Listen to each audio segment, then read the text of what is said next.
Hello, I am Dr. Kathleen Hall, and this is the way I see it. Now, it's the time of year for your remarkable 40-day makeover. Okay? It takes 40 days to change a habit, and we happen to be coming on the season of Lent, which begins in February, of course, every year. So it's a great opportunity. Lent is the 40 days before Easter, and it's been considered a spiritually sacred time throughout history, and an opportunity for changing habits that may be stopping you from living your best life, your authentic life. The 40 days of Lent can be a life-changing experience, and I invite you to join me in a 40-day makeover this year. Research shows it takes 40 days or 6 weeks to change a habit. So it's interesting to me, before the days of scientific research, the ancient cultures used this 40-day time period for changing behavior and creating a new life. And Lent was very personal to me my entire life, from the time I was a child until the present day. Even though I'm not Catholic anymore, still it taught me the practice of every year using this 40 days to transform something within me. So each Lent in our family, we met on Ash Wednesday to choose what we were going to practice or give up for the 40 days of Lent. And as a child, I had a very bad temper. I spent these 40 days exploring my anger and who made me go off, when it happened, what were my triggers. We each wrote down what we wanted to give up, all 6 of us. We put it on the refrigerator so we could remind each other. Now, I've carried this into adult life. I'm a member of a tribe of women who we've met, I guess, for about 20 years. And each Lent, we gather to discuss what habit we want to transform in our own lives, and then we support each other when we talk about what we want to change. But please remember, each and every one of us on this planet are called to enter into our own 40-day wilderness. I call it a wilderness. I love that. I love the term. It's very Jungian, going inside yourself, into your shadow. Lent is not limited by religion, but can be about making the 40 days out of your busy, overbooked life, stressed life, to focus on something you want to change or create. Reflect on the choices you've made in life now, the ones you're making.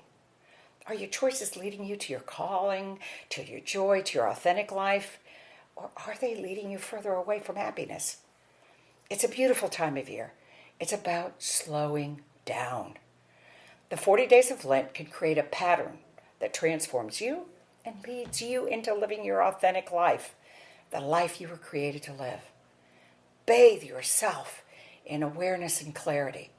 It takes 6 weeks to change a habit, 40 days.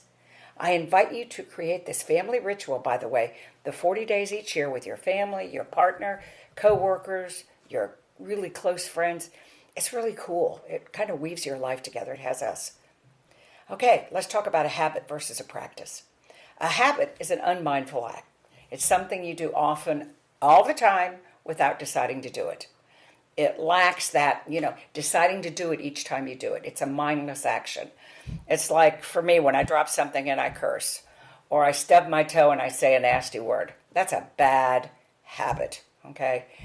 I'm not thinking when I do it. It's a reaction. That's a habit. Now, a practice is a mindful action. It's when you do something intentionally. You're aware and you choose or decide to do it yourself. You are mindfully doing actions in your life. So you're choosing mindfully. You're not reacting mindlessly like a habit. Most people live their lives, I hate to say this, in quiet desperation, living habitually, living mindlessly. Most of us have lived allowing our precious lives and countless, innumerable opportunities to slip away. So it's all about awareness. I've had a Taoist and I've had Buddhist teachers throughout my life, along with many Christian monks and nuns. One of the basic tenets of all of these spiritual and emotional cultivation practices is developing the awareness to know the difference between habits that are crippling your life and choosing healthy practices that create mental and physical health. Awareness is also the path to courage. There's so much suffering buried in our old habits. It's too painful for many of us to look at ourselves in the mirror. Awareness is the courage to look at the naked you. For an example, I use that when I stub my toe, drop something, hurt myself, whatever, I'm in traffic, I immediately don't mean to. I don't. It's a habit. I curse. My dad did it. I was with him a lot. That's what I did. My mother didn't. She absolutely never did in her life. But I picked it up from my dad, and I continue to do this terrible habit. But let's talk about a few things that may be buried under your habits. First, let's talk about fear. What causes you to feel fearful? That's where you need to go. Most of us have learned to run away from fear. No, go towards it. Research shows fear is harmful to your health. Most people unknowingly create their lives around their fears. I realized this when I worked in the financial world on Wall Street. So when I left and I went to the woods to figure out how to live an intentional life, I drew a circle. I'll never forget this on a paper plate. I'll never forget this. And I put it in the middle. I wrote the 5 things I was most afraid of. Okay? I was afraid of being poor. I was being afraid of having no money. I was being afraid of having no power, not being beautiful, my weight, my skin, my hair. I was afraid of my status. And I was afraid of not being intelligent or educated. So I looked at these and I went, oh my God, if I don't become aware of this, these are driving my life. I'm doing everything to keep me from my fears. It's not that you conquer these fears, it's that you become aware of the fears.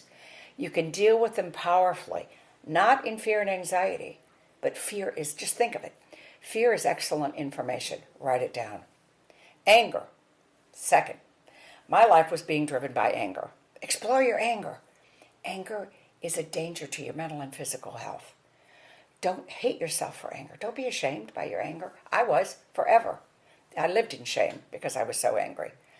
It's a vicious cycle. Anger is powerful, and it's there for a reason. It's our most powerful emotion, anger is, and can cause more harm or redemption. Again, what I meant to say, it can cause harm or redemption, either one, and justice, depending on how you use it, just like anything. We are taught the evil of anger, and that it's a sin in Western technologies and theologies. I was shocked when I heard my teacher, Thich Nhat Hanh, treat anger as positive and necessary. I couldn't believe it. In his book, Anger, Thich Nhat Hanh invites us to treat our anger like a baby who needs love and care. This book, Anger, changed my life, and it can transform yours too. Please get it. It's by Thich Nhat Hanh, and it's called Anger. The third is shame. Toxic shame is seated in your childhood messages. Parents can send unhelpful, harmful messages. I don't think they mean to, but things like when they say, that was a dumb decision. You are lazy, just like your mother. Or, don't get your hopes up. You're never going to be a doctor. Things like that really send harmful messages. Disapproval and disappointment can make you feel painfully vulnerable, inadequate, even unworthy of love and positive attention. Abuse, neglect, and emotionally distant parenting can create shame in your life. Parents who cannot meet your physical and emotional needs can make you feel not loved, and you can experience toxic shame. Fourth is secrets. We have an old saying in psychology: secrets kill and the truth heals. Family secrets like pregnancies, abortions, rapes, sexual molestation, physical violence. So many of us women with our own secrets and those of other women. Yep, secrets. 5 is addictions. Addictions are cravings and attachments. As my Buddhist friends would say, cravings and attachments are your dependence on these, or your dependence on these may keep your attention and focus. So what they believe is that your cravings and attachments, like if my need is to be beautiful all the time, or my need is to be thin, my need is to have status, whatever my cravings and attachments are, we call them addictions in the Buddhist vernacular, we call them cravings and attachments. They will distort our lives, distort and destroy them. So it's the awareness of these. Again, no judgment. We all have them. We're human. What are you self-medicating on? Ask yourself this with the cravings and attachments. Is it technology? Your phone? Your computer? Your iPad? TV? Emails? Texts? Is it social media? Facebook? Instagram? Pinterest? TikTok? Is it one of those? Is it food? Maybe it's alcohol, drugs, smoking? Maybe vaping? Check it out. The next thing to explore in your awareness is intimacy. What's keeping you from connecting to others? Dean Ornish says, isolation kills, community heals. We know intimacy means not just sexual intimacy, but having a good friend, having a community, a neighbor you can talk to, someone that you can unfold your life with that will accept you. Okay? So, those are the 6 challenges that is, again, we all have them. We're all human. So these are universal. So now let's talk about a few 40-day Lent makeover tips. First, write it out. Journal about these habits. Write them down, okay? Write this year. Write it's my 40-day makeover, Lent makeover, whatever you want to write. And journal these. Write down the habits. And be kind and gentle and loving to yourself as you're writing them down. 2, be calm and meditate. Relax. Be calm, okay? 5 minutes at least a day during these 40 days. Go to the meditation room at the Mindful Living Network, or you can go to YouTube and go to the meditation room at the Mindful Living Network. And go there. We have lots of meditation classes that are beautiful. They're visual, they're videos and audio. And also you can get the Calm app. You can get the, Insight Timer is one that I really love. I used it for God knows how many years. We also have a Mindful Living Network app in the App Store. That's great. So get a little app, start at 5 minutes a day, and see if you can increase it through the 40 days to 10 minutes. Next, time. How are you investing your time, your future? Okay? There's Kairos and Chronos. Kairos is God's time. Okay? God's time. There's no beginning, no end, eternity. Versus human calendar time. And it's short. When you get to my stage of life, you will realize how short it is. How are you investing your time? Think about it like you invest in some huge, wonderful investment company or an investment tool. How are you investing your time? Give up overscheduling. Create space for leisure and nourishment, not just for the weekend, during each day of your life. You may not live till the weekend. Walk outside. Absorb nature. Take a drink of water or tea in a beautiful china cup, okay? Play or hug with your pet. Do some yoga stretches. Meditate for 5 minutes, okay? Time. It's your time. Expand and contract it. Next is 4 is technology cleanse. Each day, make a commitment to stop using the internet, Facebook, or emails for a certain time during the day. Maybe 30 minutes, maybe an hour. Take this time to nourish yourself and your family. That's when to either go for that little walk, do some stretches, play with your dog or cat. You will learn to listen to your inner voice and be a better person, a more present person, a happier person. What a gift. 5th is the clutter in your life. Examine the clutter in your life. Cupboards, drawers, closets, your car, digital clutter, your emails, your relationships. Clear the clutter in these 40 days and clear your mind. Research shows clutter causes anxiety, depression, and isolation. 6, what's rotten in your life? Okay? Get rid of what's rotten in your life. What's become rotten? It's not just in your refrigerator. How about your relationships? Which ones need to be cleaned up and thrown out?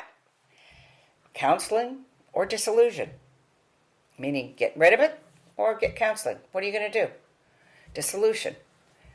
Work, personal, your neighbors at work, your personal, your family, your neighbors. Okay, at least the vegetables and fruit in your refrigerator, you can smell them. And they'll deteriorate and start watering and you have to throw them out. We keep too many rotten relationships around us. Some relationships need healing. Some need thrown out, just like the old vegetables. Tell those you know that are in a wounded relationship with you that you are now on your journey to wholeness.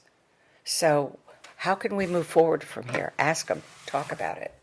Share this information.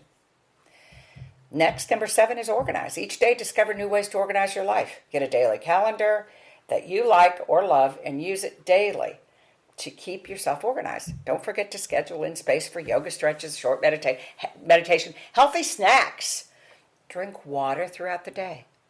Go to the grocery store once a week with a complete list. Set a timer 1 hour before you leave work so you can clean off your desk. Then you don't come back in the next day and it's a mess and unorganized. And again, organize a drawer or closet each week, just one a week. And you're going to feel great. Next is sleep hygiene. This is for your 40 days. Set your alarm, choose a time. You'll be in bed each night. I have an alarm on mine and it's 10 o'clock. And it goes, what do I call it? Bedtime rituals. Every night. Put a book by your bed or listen to guided imagery downloads.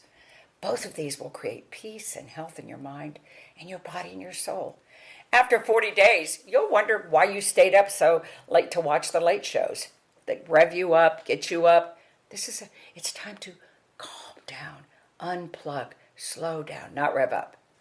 Remember, you can always tape these shows and watch them the next day. 9 is read. Reading reduces stress, nourishes your body, mind, and soul. Please, read for at least 30 minutes a day for the next 40 days. Learn about an inspirational person who's changed our world. Read a powerful novel. Travel to a distant land. Visit cultures through reading. 40 days of just reading 30 minutes a day will transform your life, I promise you. I'm a big reader. I love it. It's magical. 10, move your body, move your mind. Each day, find some small way to get that body moving. Do Zumba. Do some dancing. Do some yoga, Tai Chi. Walk. Take a small walk, and so on. Be creative in how you move your body. Just again, I just said a few minutes each day. I'm telling you, after 40 days, you'll be a new person. Next is food. Try to eat mindfully and include more fruit and vegetables in your meal for 40 days. Add 1 fruit, 1 vegetable. Reduce your meat intake during the special times. I grew up Catholic, so we didn't eat meat on Friday. So a lot of people still do that practice just so they can go meatless one day a week. I don't eat meat anymore, so that doesn't affect me. But explore meatless products and fish options during the 40 days. Take a minute to look at your plate and give reverent respect and gratitude for your food. This practice will create health and happiness over these 40 days, and you will experience food in your meals completely different. Also, what a wonderful, absolute wonderful teaching tool for your children to teach them to stop, look at their food, and be grateful. What a peaceful thing for your family to do. 12th, family night. 1 night a week, gather the family to play a game, paint, do a puzzle, read a story, discuss what it means to each of you. This will imprint precious memories for your children for your entire life. 1 night a week, just for 6 weeks during these 40 days, okay? Next, maybe you want to find a spiritual director or a counselor, some person to direct you in spiritual guidance. I happen to be a certified spiritual director, and there are many around. You may want to explore a director in spirituality or somebody in your own faith that you're interested in pursuing, or another faith, whatever. And last but not least, how about a virtue and value calendar? You can explore virtues and goals for 40 days. Write the word of 1 virtue or practice each day. Okay, like hope, kindness, compassion, forgiveness. Just take the 40 days and write 1 word each day, peace, whatever it is, and then each day for those 40 days, explore that word with your family or friends on that day. On my 40-day calendar, I have written words such as suffering, pride, discipline, anger, fear, grief, compassion, surrender, and that. Those are the kinds of words I've written on my 40-day calendar. So, okay. This was the seed I planted in your heart, I hope, and in your mind for your remarkable 40-day makeover. Be it if you want to think of it as Lent or not. Please, these 40 days can be magical. I promise you. It's changed my life in ways I can never tell you. Other people, my friends, my tribe, we do this. It's amazing. Do it in your family. Do it to yourself. You might want to challenge people on Facebook. Do your, remarkable 40-day makeover. I am Dr. Kathleen Hall. Thank you for joining me today. Thank you for the privilege of your time. Please go to our Mindful Living Network, mindfullivingnetwork.com or ourmln.com. We want to heal the world, transform the world, come together so that we can create a mindful world that we can all save together. You can follow us on Facebook, on Twitter, on Instagram, anywhere. We're everywhere. Please download our app, and please check out our newsletter. I love our newsletter. All you do is go on the website, it'll pop up and click newsletter. We never give information to other people. We keep it personally for ourselves. It's sacred. We consider it part of you. So, thank you for joining us again, and I wish you absolutely a remarkable 40-day makeover for yourself. Take care.